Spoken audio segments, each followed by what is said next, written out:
नमस्कार सभी को, आपके अपने YouTube चैनल में आप सभी का स्वागत है। आज के इस वीडियो में हम देखेंगे कि स्टूडेंट डेटा कैप्चर फॉर्मेट जो सत्र 2022-23 यूराइस के लिए उपयोगी है, तो उसमें कौन कौन से फील्ड हैं, कौन कौन सी जानकारी हमको प्रत्येक छात्र की कवर करनी है, कलेक्ट करनी है। तो चलिए दोस्तों शुरू करते हैं। वीडियो शुरू करने से पहले आप सभी से रिक्वेस्ट है कि आप वीडियो को पूरा देखिए ताकि आप प्रॉपर जानकारी संकलित कर पाएँ। हमारे चैनल को सब्सक्राइब कीजिए, वीडियो को लाइक कीजिए और कमेंट करके बताइए हमारे वीडियोस आपको कैसे लगते हैं। इसमें सबसे पहले आपको अपनी कक्षा का चयन करना होगा। कक्षा के बाद आपको बताना होगा कि उस कक्षा में कितने सेक्शन हैं। उस हिसाब से ये स्टूडेंट का जो फॉर्मेट है आपके ऑनलाइन पोर्टल में खुल जाएगा। तो इस चीज़ को नोट कर लेंगे। सबसे पहले आपको कक्षा बतानी होगी, उसके बाद बताने होंगे कितने सेक्शन हैं उस कक्षा में। ऐसे करके आप अपनी शाला की जितनी भी कक्षाएं हैं उनके सेक्शंस की संख्या एक बार बताएंगे। उसके बाद ही आप छात्रवार जानकारी को अपडेट कर पाएंगे, अपलोड कर पाएंगे। तो इसमें पहला जो फील्ड है, विद्यार्थी का पूरा नाम कैपिटल लेटर में, इंग्लिश के कैपिटल लेटर्स में यहाँ पे लिखना है। उसके बाद जो दूसरा फील्ड है उसका लिंग बताना है कि वो बालक है या बालिका है।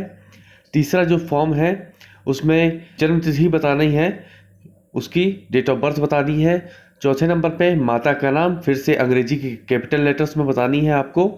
उसके बाद पिता का नाम अंग्रेजी के कैपिटल लेटर में बताना है। अभिभावक का नाम, यदि कोई लोकल गार्जियन है तो उसमें आपको नाम डालना होगा उस अभिभावक का, उसको भी अंग्रेजी के कैपिटल लेटर्स में आपको डालना होगा। यदि पिता है तो वहाँ पर आप अभिभावक के नाम में, पिता के साथ रहता है तो उसमें अभिभावक के नाम में आप पिता का नाम भी डाल सकते हैं।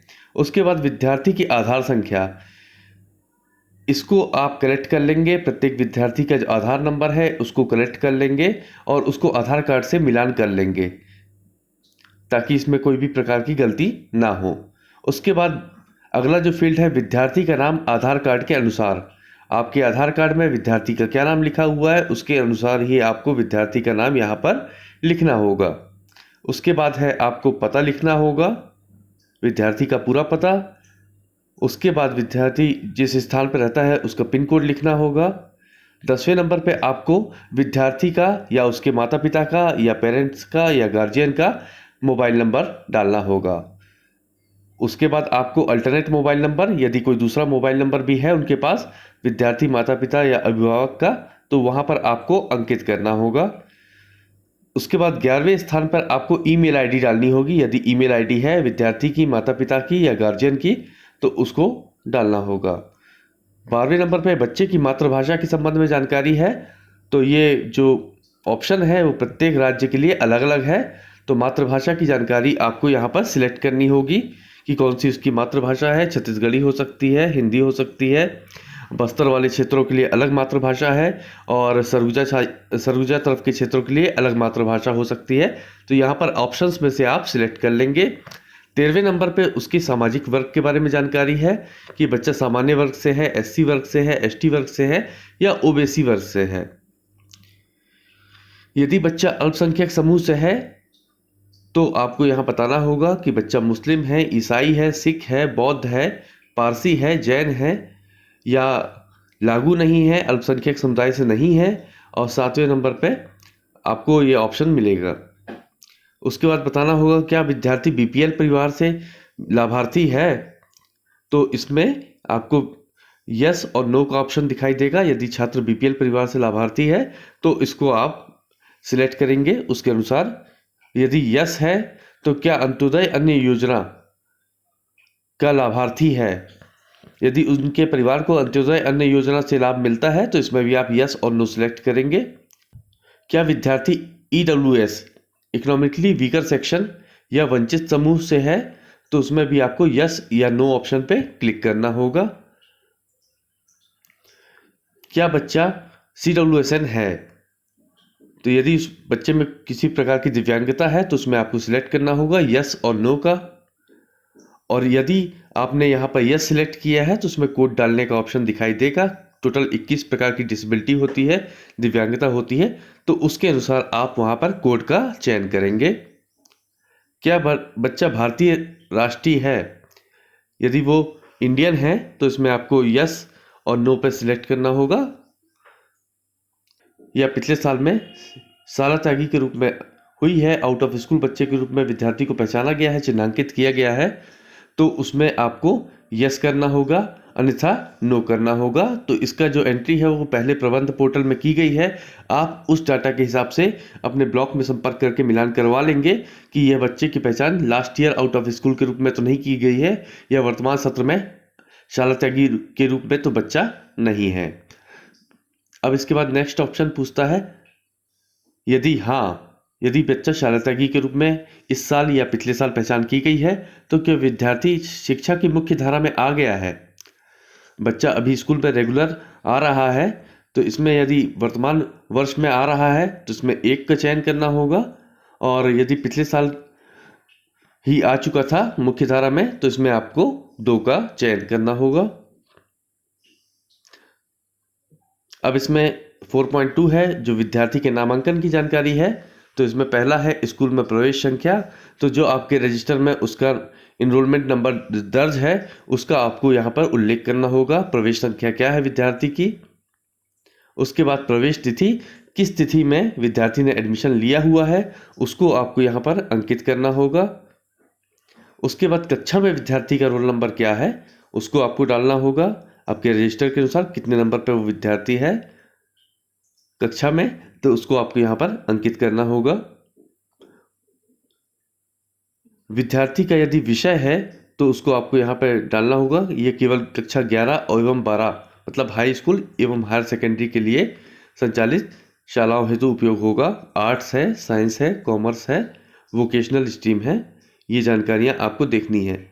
यदि स्कूल प्रोफाइल में वोकेशनल स्ट्रीम सिलेक्ट है तभी ये ऑप्शन यहाँ पर आपको दिखाई देंगे। यदि आपके स्कूल प्रोफाइल में कुछ गड़बड़ है जिसमें व्यावसायिक शिक्षा चयनित नहीं है तो ये ऑप्शन वोकेशनल का आपको यहाँ पर दिखाई नहीं देगा, आपको इसको सुधरवाना होगा यदि आपकी शाला में व्यावसायिक शिक्षा का पाठ्यक्रम चल रहा है तो। पिछले वर्ष 2021-22 में विद्यार्थी की स्थिति, लास्ट ईयर बच्चा इसी वर्तमान स्कूल में था तो आपको 1 चयन करना होगा। यदि दूसरे स्कूल से इस स्कूल में आया है तो कक्षा आपको 2 ऑप्शन का चयन करना होगा। यदि आंगनबाड़ी से या अर्ली चाइल्ड केयर सेंटर से आया है तो आपको 3 नंबर के ऑप्शन का चयन करना होगा। यदि कहीं से नहीं आया है, सीधे स्कूल में आपके दर्ज हुआ है तो आपको 4 नंबर का चयन करना होगा। विद्यार्थी की कक्षा ग्रेड अंतिम शिक्षण सत्र में लास्ट ईयर बच्चा कौन सी क्लास में था इसका आपको चयन करना होगा। ये देखिए क्लियरली लिखा हुआ है सत्र 2021-22, ये मिसटाइप हो गया है, 2021-22 है वो। 21-22 में बच्चा कौन सी कक्षा में अध्ययनरत था। उसके बाद 4.2.6 है, विद्यार्थी स्कूल में किसके तहत भर्ती या नामांकित है। तो ये इसमें विद्यार्थी की जो जानकारी है केवल अशासकीय शालाओं को भरनी होगी, शासकीय शालाओं को ये जानकारी नहीं भरनी है। किस तहत बच्चे का एडमिशन हुआ है, यदि सामान्य प्रक्रिया से बच्चे का एडमिशन हुआ है तो आपको 0 भरना होगा, यदि 1 भरेंगे। यदि वो आरटीई के तहत आपकी शाला में अध्ययनरत है तो 2 भरेंगे। यदि इकोनॉमिकली वीकर सेक्शन के तहत आपके यहाँ अध्ययनरत है तो 3 नंबर पर भरेंगे। यदि CWSN कोटा के तहत वो आपकी शाला में अध्ययनरत है तो, यदि डिसएडवांटेज ग्रुप वंचित समूह के तहत आपकी शाला में अध्ययनरत है तो 4 भरेंगे, और यदि किसी अन्य विशेष कोटा के तहत वो आया है तो वहाँ पर आप 5 का उल्लेख करेंगे। उसके बाद बच्चे की पिछले वर्ष 2021-22 में परीक्षा में उपस्थिति के संबंध में जानकारी है कि 2021-22 में उसकी परीक्षा में उपस्थिति कैसी रही। पिछले वर्ष के आपको परीक्षा परिणाम के बारे में जानकारी देना है, तो इसमें पहला ऑप्शन है प्रमोटेड का ऑब्लिक पास्ड का। तो यदि वो पास हुआ है, प्रमोटेड हुआ है तो आपको 1 ऑप्शन का चयन करना है, 2 ऑप्शन का चयन करना है। यदि वो प्रमोट हुआ है, पास हुआ है पर ग्रेस के साथ पास हुआ है तो आपको ऑप्शन 2 का चयन करना होगा। यदि डिटेन हुआ है, रिपीटर हुआ है या पास नहीं कर पाया है तो ऑप्शन 3 का चयन करना होगा आपको कि विद्यार्थी डिटेन हुआ है, रिपीटर है या पास नहीं हो पाया है। इसमें ऑप्शन 4 का चयन करना होगा यदि वो बिना किसी परीक्षा के दिए हुए पास हुआ है तो, प्रमोटेड पास्ड विदाउट एग्जामिनेशन। तो यदि बिना किसी परीक्षा के वो पास हुआ है तो आपको ऑप्शन नंबर 4 का चयन करना होगा। ध्यान रखने वाली बात ही ये है कि ये गत वर्ष की जानकारी है, 2021-22 की। और विद्यार्थी पिछले वर्ष 2021-22 में परीक्षा में उपस्थित रहा तो परीक्षा में कुल कितने अंक प्राप्त हुए हैं प्रतिशत में आपको भरना है। इसमें 100 से अधिक अंक को नहीं लिखना है, कुल कितने % उसको अंक प्राप्त हुए हैं लास्ट ईयर 2021-22 में।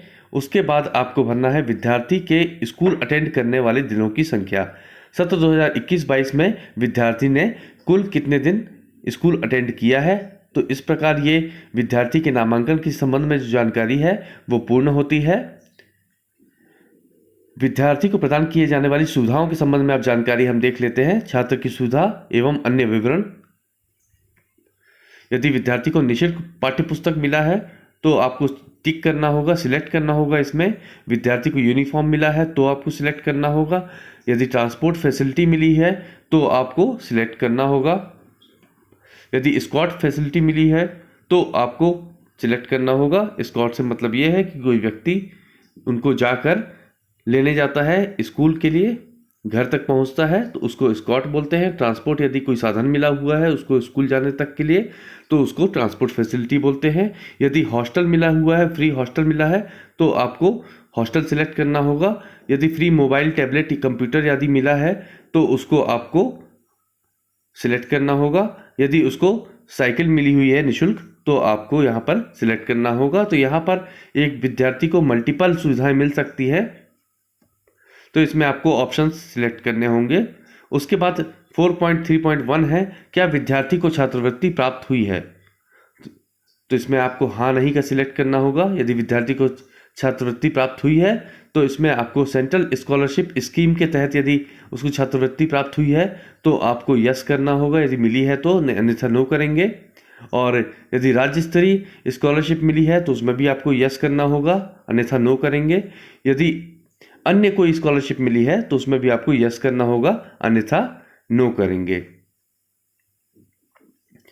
उसके बाद आपको स्कॉलरशिप की राशि डालनी होगी, पूरे साल में उसको कितनी स्कॉलरशिप की राशि प्राप्त हुई है। यदि आपने डाला है कि ऊपर उसको स्कॉलरशिप मिली है तो आपको राशि का उल्लेख करना होगा। इसके बाद विद्यार्थी की दिव्यांगता के संबंध में जानकारी है।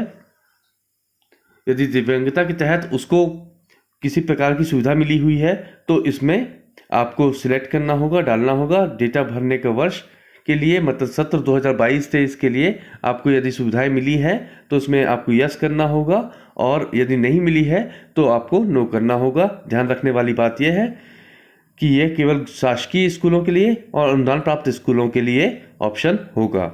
यदि उसको ब्रेल बुक मिली है तो उसमें आप डालेंगे।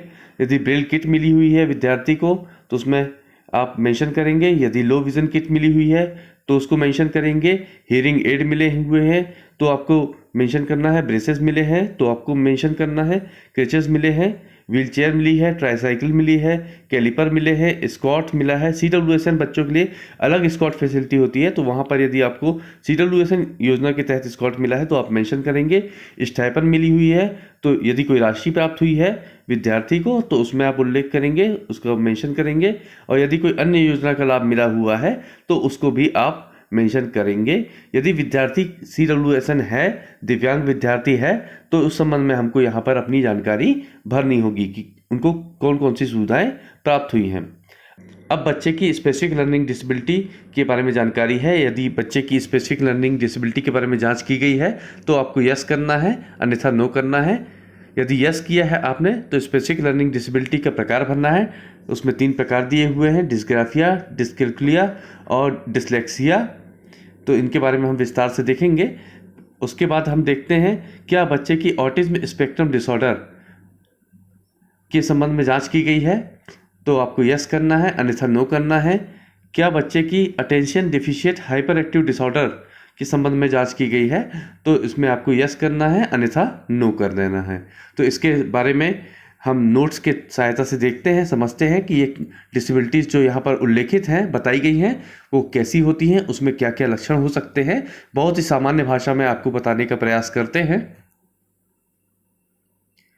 डिस्ग्राफिया में ऐसे लर्निंग डिसेबल बच्चे आते हैं जिनको आकृति समझने में समस्या होती है, जैसे कि बी को डी लिख देते हैं, व पढ़ते हैं बी को डी, एल एस का खा गा आदि को उल्टा प्रतिबिंब बनाते हैं, समझने में दिक्कत होती है।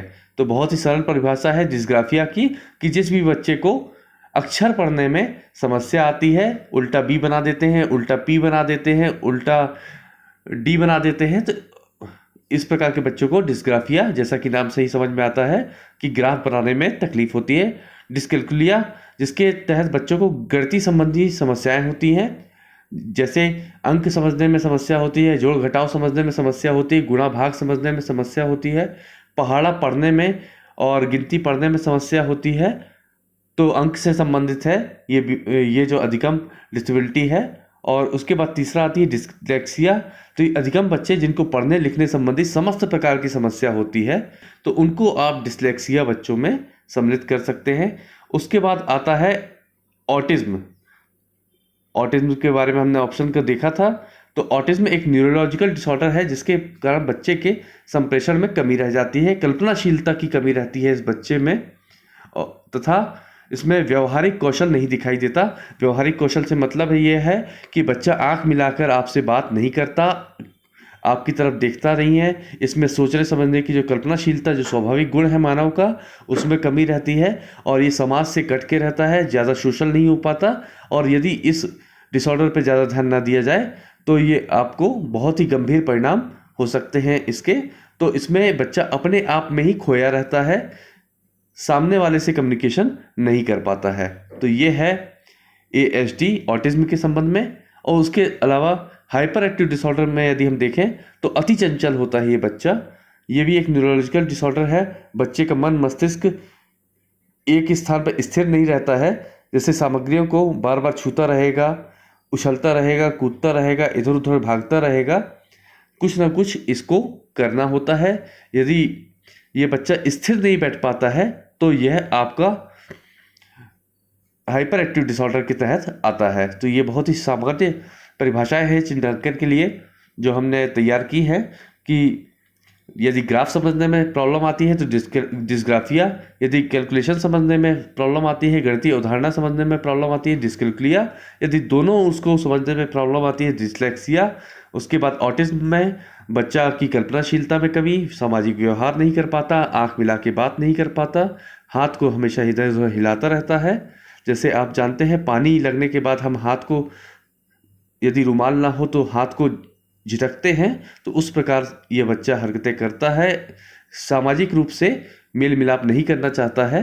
उसके अलावा आता है हाइपर एक्टिव डिसऑर्डर। तो हाइपर एक्टिव भी एक न्यूरोलॉजिकल डिसऑर्डर है जिसमें बच्चा एक स्थान पर स्थिर नहीं रहता, उसको कुछ ना कुछ सामग्री को छूना पसंद आता है, सामग्री को छूता रहता है, दीवार को ठोकता रहेगा, इधर उधर दौड़ता रहेगा, भागता रहेगा, हर समय एक्टिव रहने का प्रयास करता है, एक्टिव रहता है, तो उछलता कूदता रहेगा। इस प्रकार की जो डिसऑर्डर है उसको हाइपर एक्टिव डिसऑर्डर कहते हैं। तो आशा करता हूँ आपको आसानी से समझ में आ गया होगा।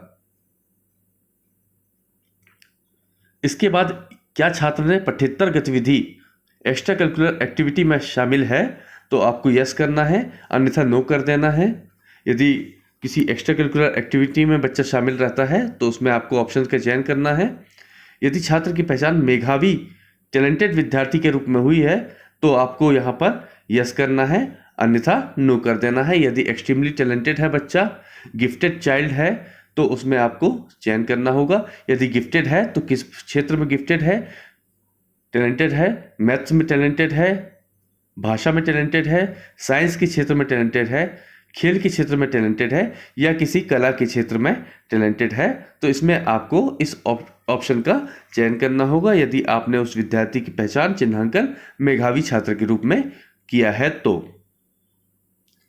और यदि आपने मेधावी छात्र के रूप में किया है और एक से अधिक ऑप्शन ऊपर दिए गए हैं तो क्या उसको परामर्शदाता उपलब्ध कराए गए हैं, तो उसमें ऑप्शन यस है एक और नो है 2।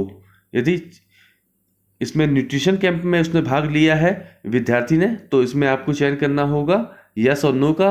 और यदि स्टेट लेवल या नेशनल लेवल पर उसने कुछ प्रतियोगिता में भाग लिया है तो आपको यहाँ पर ऑप्शन का चयन किया जाना होगा आपकी तरफ से। यदि उस राष्ट्रीय स्तर या राज्य स्तर की परीक्षाओं, ओलंपियाड यदि वगैरह में भाग लिया है तो उसमें आपको ऑप्शन को भरना होगा यस और नो में। क्या बच्चा एनसीसी, एनएसएस, स्काउट गाइड में भाग लेता है तो इसमें यस और नो का चयन करना होगा। इसके अलावा यदि बच्चे को स्कीम, किसी सेंट्रल स्कीम के तहत स्कॉलरशिप मिली है तो उसका उल्लेख यहाँ पर किया हुआ है।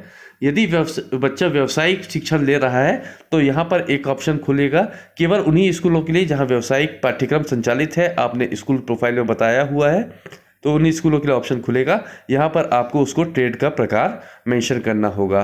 तो इस प्रकार प्रत्येक छात्र की जानकारी आपको इन बिंदुओं पर संकलित करनी है ताकि छात्रवार एंट्री करते समय आपको किसी भी प्रकार की कोई समस्या ना हो। बच्चे की जो जानकारी है बहुत ही सावधानी से भरनी है, बहुत ही आराम से आप जानकारी का पता कर लीजिए। इंश्योर हो जाइए कि ये जानकारियाँ जो है वो सही हैं। उसके बाद आप प्रत्येक बच्चे की जानकारी को प्रविष्ट कर सकेंगे। बच्चों की जानकारी को आप एक्सेल के थ्रू भी अपलोड कर सकते हैं पोर्टल में। जैसे ही पोर्टल ओपन होगा हम उसके बारे में आपको जानकारी देंगे, अन्यथा आप सीधे प्रविष्टि भी कर सकते हैं। प्रत्येक शाला के लिए जो पोर्टल है उसमें से डाउनलोड होने वाली एक्सेल जो फाइल है वो अलग होगी, इसलिए आपको अपनी शाला की ही एक्सेल फाइल का उपयोग करना होगा। तो ये बिंदु थे बच्चे के स्टूडेंट एंट्री के संबंध में यूटाइज सत्र 2022-23 के लिए। यदि वीडियो आपको अच्छा लगा है तो वीडियो को लाइक कीजिए, चैनल को सब्सक्राइब कीजिए और कमेंट करके हमको बताइए कि हमारे वीडियोस आपको कैसे लगते हैं। इस वीडियो के संबंध में भी यदि कोई प्रश्न आपका बचा हुआ है तो आप हमसे कमेंट करके पूछ सकते हैं। हम अधिक से अधिक प्रश्नों का जवाब देने की प्रयास करेंगे। धन्यवाद।